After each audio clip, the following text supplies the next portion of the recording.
Bu darsimizda particle effektlarni ko'rib chiqamiz. Ya'ni player obstacle-ga urilganda particle chiqishi kerak va har bitta qadam bosayotganda, yugurayotganda ham particle chiqishi kerak.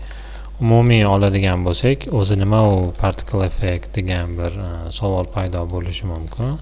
Bilmaganlar uchun particle effectni men ko'rsatib o'tishim kerak. Demak, particle effect mana har xil shunga o'xshagan effektlar particle effect deyiladi. Game'da bu juda ham ko'p ishlatiladi. Misol uchun o'q otayotganda, qanaqadir qurol bilan o'q otayotganingizda qurol uchidan olovni effekti chiqishi kerak. Mana shu narsalar Unity'da alohida termin so'z bor, particle effect degan. Shu particle effect deyiladi. Demak, buning uchun course library-ga boramiz. Bu yerda mana particles folderi bor.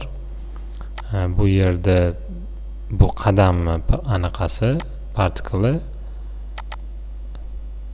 senga o'tadigan bo'lsa, bu qadam har bitta yugurayotganda bunisi esa demak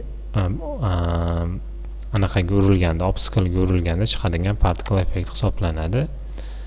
Demak, ikkinchisini senga qo'yamiz hierarchy-ga. Mana ko'ryapmiz. Bu yerda stop qilib play qilsak particle effect chiqyapti. Game view'da ko'rinishini tekshirib ko'rsak bo'ladi. Stop play. Demak, anaqaga urilganda obstacle-ga shu particle effect chiqadi. Restart qilamiz. Restart. Va bu yerda mana particle bosadigan bo'lsak, inspektorda bir qancha settingslari bor. Mana shu settingslarni har kim o'zi o'zgartirib chuqurroq o'rganib chiqishi mumkin particle effektlarni. Mana bu yerda color bor. Misol uchun color rangini bilmayman, player yashil qilsak, menimcha to'g'ri bo'lsa kerak. Restart qilamiz. Yashil chiqyapti endi.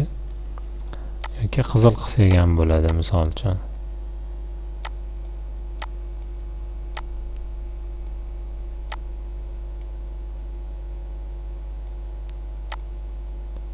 Restart qilamiz. Qizil chiqyapti endi. Bu yerda muhimi bitta narsa bor. Play on awake'da mana shu uncheck bo'lishi kerak. Agar siz buni true qilib qo'ysangiz, playni bosganingizda u avtomatik tarzda ishlab ketadi.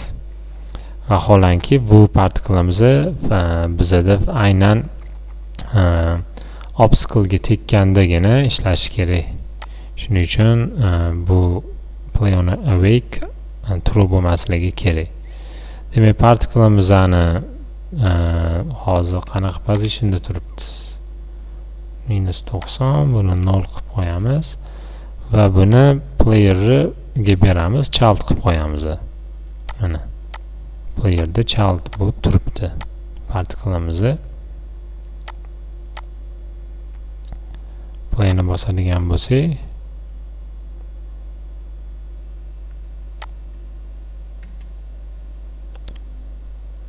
obstacle-ga tekkanda boyagi particle'imiz chiqishi kerak.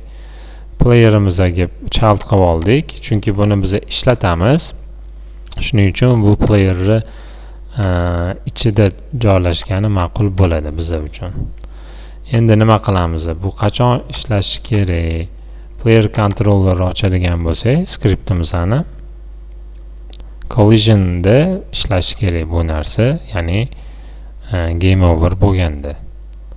Obstacle-ga tekkanda mana shu yerda ishlashi kerak. Endi boyagi particle'imizni olishimiz kerak.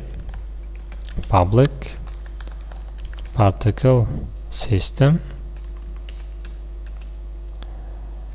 explosion particle deymiz.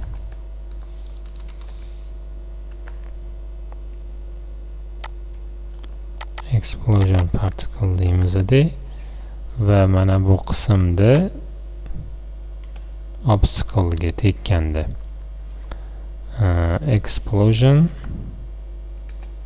dot play deymiz. Play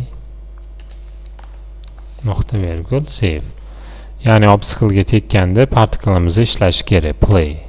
Uni ishlatish play metodini chaqirish orqali bo'ladi. Inspektorga qaytamiz. Mana bu yerda explosion particle empty turibdi, ya'ni bo'sh. Bizning partiklimiz esa chalti turibdi. Shuning uchun buni drag and drop qilib bu yerga beramiz. Endi bo'sh emas. Va explosion particle ga berdik. Endi play qilib ko'ramiz.